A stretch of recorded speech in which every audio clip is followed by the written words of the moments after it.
નમસ્કાર દર્શક મિત્રો, હું છું પરમાર અમીશા. તમે જોઈ રહ્યા છો લોક સામના ન્યૂઝ. તો જોઈએ આજના સમાચાર.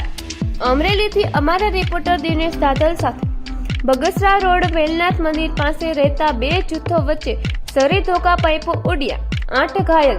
દીપ રમેશભાઈ ઉનાવા, વિલાસબેન સંજયભાઈ ચૌહાણ, હિરેન ભૂપતભાઈ ઉનાવા, જયદીપ ભૂપતભાઈ, બિનલબેન ભૂપતભાઈ ઉનાવા ઘાયલ. સામે પક્ષે રસીમ ઇકબાલ ફકીર, અલ્ફેજ ઇકબાલ ફકીર, અરમાન ઇકબાલભાઈ ફકીર, ઇકબાલભાઈ ફકીરને ગંભીર ઈજાઓ પહોંચી.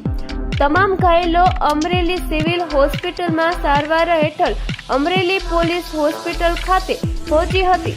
બગસરા પોલીસ અમરેલી ખાતે પહોંચી હતી અને તમામ ઘાયલોની પૂછપરછ ચાલી રહી છે. બગસરા પોલીસ બંને પક્ષને ફરિયાદ નોંધી કાર્યવાહી કરવામાં આવી રહી છે. ન જેવી બાબતે બબાલ થઈ હતી. તો ફરી મળીશું એક નવા સમાચાર સાથે. ત્યાં સુધી જોતા રહો